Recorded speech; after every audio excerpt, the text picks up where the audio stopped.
యాక్చువల్గా నేను ఇదంతా పొలిటికల్ సైన్స్ చదివిందని అనుకుంటలేదు ఇప్పుడు ఈ చర్చ జరిగిన తర్వాత.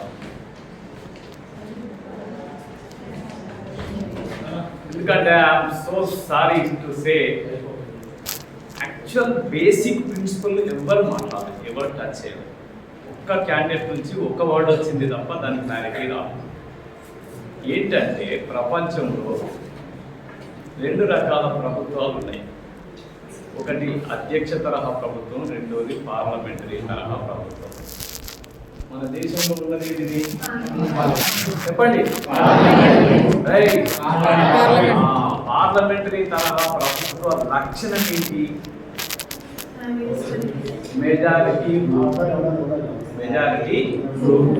అది ప్రజాస్వామ్యం. ఓకే, ఈ ప్రజాస్వామ్య విధానమైనది మన దేశంలో పెట్టిన తర్వాత ఇక దేశం యొక్క సైజును బట్టి, దేశం యొక్క సైజుని అంటే వైశాల్యాన్ని బట్టి రాష్ట్రాలను ఏర్పాటు చేశారు. మన దేశం ఫెడరల్ సిస్టమ్ కాదు. ఫెడరల్ అనే పదం రాజ్యాంగంలో ఎక్కడా లేదు. మీరు ఫస్ట్ ఇయర్ ఉన్నప్పుడే నేను చెప్పిన మీ అందరికి గుర్తున్నది. ఇక యూనియన్ ఆఫ్ స్టేట్స్, మన రాష్ట్రాల కేంద్ర ప్రభుత్వం అని అంటాం. యూనియన్ ప్రభుత్వం అనాలి, మామూలుగా కేంద్ర ప్రభుత్వం అంటారు. దానికి ఎక్కువ అధికారాలు ఉంటాయి, రాష్ట్రాలకు తక్కువ అధికారాలు ఉంటాయి. ఇక 52లో ఎలక్షన్స్ జరిగినప్పుడు అప్పుడే కొత్తగా ఏర్పడ్డది కాబట్టి పార్లమెంటుకు అంటే లోక్సభకు రాష్ట్రాలకు ఒకేసారి ఎన్నికలు జరిగినాయి. 4 సార్లు జరుపుకుంటూ వచ్చారు. వచ్చిన తర్వాత ప్రాబ్లం ఏమొచ్చింది? రాష్ట్రాల ప్రభుత్వాలు పడిపోయినాయి. ఎందుకు పడిపోయినాయి అంటే మెజారిటీ కోల్పోయినారు. మెజారిటీ ఒక రాష్ట్ర శాసనసభలో, దిగువ సభలో అక్కడ ఉన్నటువంటి మెజారిటీ సభ్యులు వాళ్ళకు ఆ ప్రభుత్వం నచ్చకుంటే వాళ్ళు దానికి వ్యతిరేకంగా అవిశ్వాస తీర్మానం పెడతారు. దానికి మెజారిటీ ఓట్లు వస్తే అప్పుడు ప్రభుత్వం మైనారిటీలో పడిపోతుంది. కాబట్టి ప్రభుత్వం రాజీనామా చేయాలి. కాబట్టి మధ్యలో ఎన్నికలు వస్తున్నాయి. ఇది ఇష్యూ 67 నుంచి.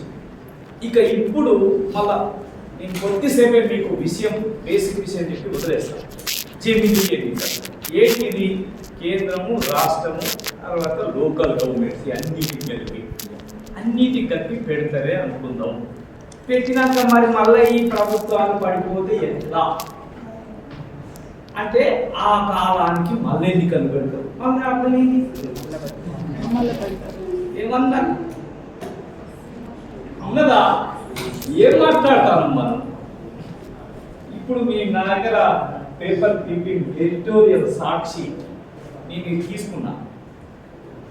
అసలు ఎట్టి పరిస్థితుల్లో జమిలీ ఎన్నికలు సాధ్యం కాదు పార్లమెంటరీ తరహా ప్రభుత్వం ఉంటే. ఇది అందరూ గుర్తుపెట్టుకోండి. ఏం చేయాలి? అధ్యక్ష తరహా పాలన తీసుకురా. అప్పుడే జమిలీ ఎన్నికలు సాధ్యమైనాయి. ఇది నేను ఇప్పుడు కాదు, first time the word which was came from the mouth of this present prime minister in the earlier government. Telangana Janasabha అని చెప్పి అక్కడ ఒక మీటింగ్ పెడితే నేను అక్కడ మాట్లాడి చెప్పిన, రాజ్యాంగం ప్రకారంగా పార్లమెంటరీ తరహా ప్రభుత్వం ఉంది. పార్లమెంటరీ తరహా ప్రభుత్వంలో 2 స్థాయిలో ప్రభుత్వాలు ఉన్నాయి. వాటి మధ్యన అధికార విభజన జరిగింది. ఈ అధికారాల విభజనకు అనుగుణంగా రాష్ట్రాలలో ప్రభుత్వాలు ఏర్పడినాక మధ్యలో పడిపోతే ఈ మధ్యంతర ఎన్నికలు వస్తాయి. అది కదా సమస్య. ఒకవేళ మధ్యంతర ఎన్నికలు కూడా రాలేదు అనుకుందాం, జమిలీ ఎన్నికలే పెట్టిండ్రు అనుకుందాం. ఏదన్నా ఒక నియోజకవర్గంలో ఒకటి చచ్చిపోయిందా? ఇది చెప్పుది. ఆయన ఏం చేయాలి? ఎన్నికలు పెట్టద్దా? పెట్టాలా? ఎన్నికలు కాగానే తెల్ల రిజల్ట్ రాగానే పుట్టుకుని అన్నాడు వాడు. 5 ఏళ్ళు మళ్ళీ అక్కడ ఖాళీగా తెలుసా? దీనికి జవాబు చెప్తుందా ఈ జమిలీ ఎన్నికలు అనేటువంటి కాన్సెప్ట్? ఏంటిది? ఎక్కడ ఏం చర్చిస్తున్నాం మనం? బేసిక్ విషయం మీరు అర్థం చేసుకోండి. పార్లమెంటరీ తరహా ప్రభుత్వ విధానాన్ని తీసివేస్తే తప్ప జమిలీ ఎన్నికలు సాధ్యం కాదు. ఇక ఇందులో నేను అప్రిషియేట్ చేయదలుచుకున్న విషయాలు మాత్రం కొన్ని ఉన్నాయి. Nagaraju I think excellent information ఇచ్చిన. ఓకే, తర్వాత వికాస్ ఒక యాంగిల్లో మంచి ఇన్ఫర్మేషన్ ఇచ్చినాడు. తర్వాత రిత్విక, కావ్య, తర్వాత ఇంకా ఇద్దరు మాట్లాడినారు. అభిరామ్ ఆయన అయితే చాలా వండర్ఫుల్. హసన్ ఫస్ట్ మాట్లాడిన అబ్బాయి పోయిడా బయటికి పోయినా అటువంటి వ్యక్తి అన్నట్టు. వినాలి, మన లాస్ట్ వరకు ఉండాలి. ఎప్పుడైనా మనం మాట్లాడినప్పుడు మనం మాట్లాడుతూ ఎదుటి వాళ్ళవి కూడా వినాలి మనకు అనుగుణంగా. నేను అందుకే చివరి దాకా ఉన్నా. Beautiful concept. This is what my concept which was raised by me in the PG classes in the university. ఖచ్చితంగా క్వాలిఫికేషన్స్ ఉండాలి. ఆయన ఎవరు కెమిస్ట్ ఆయన లేడు ఇక్కడ. ఫిరోజ్ మాట్లాడి చదువు అవసరం లేదని అంటాడు. నేను ఇవాళ పేపర్ చూడండి, దేశంలో చదువుకున్న వాళ్ళ సంఖ్యకు సంబంధించినటువంటి ఇన్ఫర్మేషన్ ఇచ్చిండు. ఎంత భయంకరంగా ఉన్నది మన దేశంలో. అసలు చదువే లేని కాడ అసలు ఈ జమిలి ఎన్నికలంటే ఎవడు చర్చిస్తాడు మాట్లాడుతుంది తప్ప. ఇగో ఎంతవరకు చదువుకున్నారు అని ఒక టేబుల్ ఇచ్చారు మీరందరూ చూడండి. దేశంలో ఎన్నికలకు సంబంధించి కానీ ఎడ్యుకేషన్ సంబంధించి. కాబట్టి దేశంలో ఉన్న పేరందరికీ ఎడ్యుకేషన్ రావాలి. ఎడ్యుకేషన్ వస్తే ఈ అన్నిటి సంగతి. ఈ అన్ని ఎవరికంటే ఫైనల్గా ఎవరైతే ప్రభుత్వాన్ని నడుపుతున్నారో వాళ్ళకు ఇన్నిసార్లు ఎలక్షన్స్ పెట్టి ఊకే పోయి ఓటర్ కాళ్ళు పట్టుకోవాలి కదా. ఎన్నికలప్పుడు ఏం చేయాలి? వాళ్ళు ఓటర్ కాళ్ళు పట్టుకోవాలి. ఈ 5 ఏళ్ళలో ఎప్పుడు పడితే అప్పుడే పోయి పెట్టుకుంటే ఇంకొకసారి పెట్టుకుంటే ఇక కథం. కాబట్టి దీనికోటి మొదలు పెడదాం అని చెప్పి ఎన్నికలు మొదలు పెట్టారు తప్ప మనకు ఉపయోగపడేది కాదు. కామన్ మ్యాన్ చదువుకోలే, వాడికి నౌకరు లేదు, ఇల్లు లేదు, ఏమి లేదు. అటువంటి వాడికి ఎన్నిసార్లు వాడచ్చి కాలు పట్టుకుంటే వీనికి సమస్యలు అన్నిసార్లు చెప్పండి తీరుతాయి. కాబట్టి ఎన్నికలు ఎన్నిసార్లు ఉన్నా మనకి ఇబ్బంది ఏం లేదు. కాబట్టి జమిలీ కాన్సెప్ట్ అనేది పార్లమెంటరీ తరహా ప్రభుత్వంలో సాధ్యం కాదు అనేది ఫైనల్గా చెప్తూ, దీని మీద మీరేమన్నా ప్రశ్నలు వేస్తే నేను రెడీ టు ఆన్సర్. ఇక ఎక్కువ టైం అయిపోయింది, నాకు కూడా బాగా ఆకలి అవుతుంది. కాబట్టి అందరికీ చెప్తున్నా, మిత్రుడు కూడా జమిలీ ఎన్నికలు ఎప్పుడు అవసరం? ప్రెసిడెన్షియల్ ఫామ్ ఆఫ్ గవర్నమెంట్ తీసుకొస్తే పెట్టచ్చు, నష్టమే లేదు. అమెరికాలో చూస్తున్నాం కదా, ఒకేసారి ఎన్నికలు జరిగితే కథం క్లోజ్ అయిపోతుంది. అటువంటి సిస్టమ్ పెడతామా ఇండియాలో? ఇండియాలో ఉన్నది ఏంటిది? భిన్నత్వం. ఇండియాలో ఉన్నది ఏంటిది? భిన్నత్వం. ఈ భిన్నత్వంలోకి వెళ్ళి ఏకత్వం తీసుకురావాలి. ఏం చేయాలి? ఏకత్వం తీసుకురావాలి. ఏకత్వం తీసుకురావాలంటే ఎట్లా తీసుకురావాలి? దానికి ఎవరు సొల్యూషన్ చెప్తాడు? పాపం ఆ రాజ్యాంగం ఆయన చాలా ప్రయత్నం చేసినాడు. అవి తర్వాత కూడా ఏదని చెప్తున్నాడు, వాటిని అసలు టచ్ చేస్తలేరు. ఇంకా వేరే వేరే దాన్ని విషయాన్ని పక్కన పెట్టి వేరే వేరే విషయాలు మాట్లాడుతూ ఉన్నారు. ఆ మాట్లాడే క్రమంలోనే ఈ జమిలీ ఎన్నికలు కూడా తీసుకొచ్చింది. అంతే తప్ప నిజంగా ప్రజల పట్ల, ప్రజల సమస్యల పట్ల, ప్రజల సమస్యలు అనేకం ఉన్నాయండి. పేదరికం ఉంది, అప్పుడుంది, ఇప్పుడు ఉంది. ఎందుకు పోలే? కరప్షన్ అందరూ మాట్లాడినారు, కంటిన్యూ అవుతా ఉంది. దాన్ని ఎందుకు నిర్మూలించలేం? పర్యావరణం పెద్ద సమస్య వచ్చింది, దాన్ని పరిష్కరిస్తలేరు ఎందుకు? తర్వాత నిరుద్యోగం ఉంది, ఎందుకు పరిష్కరిస్తలేరు? ఇవి ఎందుకు మాట్లాడట్లేదు? వీటిని ఎందుకు చర్చనీయాంశాలు చేయట్లేదు? కాబట్టి ప్రజలను డైవర్ట్ చేయాలి, ఈ విషయాల నుండి డైవర్ట్ చేయాలి.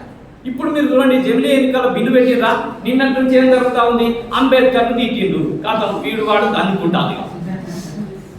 అంబేద్కర్ తిట్టిండు అని చెప్పి అనుకుంటా. మరి జమిలీ ఎన్నికలు ఎక్కడ పోయింది? కాదు అది మరుగున పడిపోయింది. ఎక్కడికి? జేపీసీ పోయింది. వాడు ఏం చేస్తాడో ఏమవుతుందో తర్వాత 3 నెలల తర్వాత మళ్ళీ వస్తుంది. మళ్ళీ అప్పుడు కొద్దిసేపు డిస్కషన్ జరుగుతుంది. ఈ లోపు మళ్ళీ ఇంకోసం వస్తుంది. కాబట్టి ప్రతిసారి అసలు సమస్యలను, దేశంలో ఉన్న ప్రజలందరి నిజమైన సమస్యలను, పేదరికం, నిరక్షరాస్యత, నిరుద్యోగం, దారిద్ర్యం, అట్లాగే ఇండ్లు, కూడు గూడు గుడ్డ, ఇటువంటి, తర్వాత సమానత్వం, మనందరం సమానం అని చెప్పి రాజ్యాంగం చెప్పింది. వాస్తవంగా మీ అందరికీ తెలుసు సమానమా? గట్టిగా మరి చేయండి, సమానం చేయండి. జమిలీ ఎన్నికలు కోటేద్దాం. ఏమన్నా ఇబ్బందా మనకు? ఒక్కసారి పార్లమెంట్కి ఒకరిని, అసెంబ్లీకి ఒకరిని, లోకల్ గవర్నమెంట్కి ఒకరిని, ఈయన అంటాడు. ఎవరి వారిని ఎన్నుకుందాం, మనకు సో ఎక్కదు కదా. ఇక్కడ మన లోకల్ లీడర్ని ఎన్నుకుందాం, అక్కడ స్టేట్ లీడర్ని ఎన్నుకుందాం, అక్కడ నేషనల్ లీడర్ని ఎన్నుకుందాం. ఓటు దేనికి వేసేది దానికి డబ్బాలు మాత్రం వేరే ఉంటాయి. ఒకటే డబ్బా పెట్టి అందరికి వేయమన్నారు. టెక్నికల్గా ఏమంటారా? ఏమన్నారు?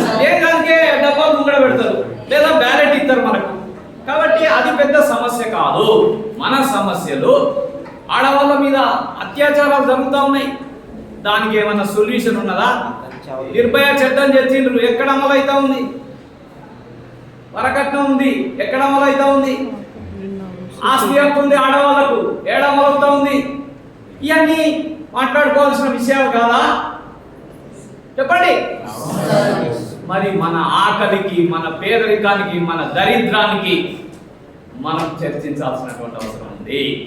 అంతే తప్ప ఈ జమిలీ ఎన్నికలు ఇప్పటిదాకా ఇంకొక విషయం కూడా వచ్చింది. వాళ్ళకి మెజార్టీ లేదు కానీ బిల్లు పెట్టింది. నేను అనుకుంటున్నా కాంగ్రెస్ పార్టీని గుడ్డ మూస్తారు ఈ బిల్లు ద్వారా.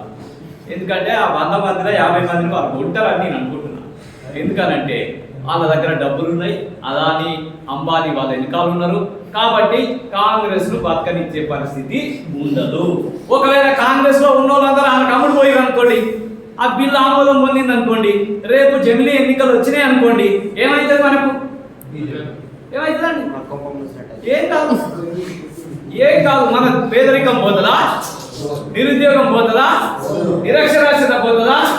ఈ రెగ్యులర్ అయితే ఉన్నోళ్ళ జాబులని అసలు గది మాట్లాడాలి కదా. ఎందుకు ఆ సోయత్తలేదు? మనకెందుకు ఆ సోయకత్తలేదు?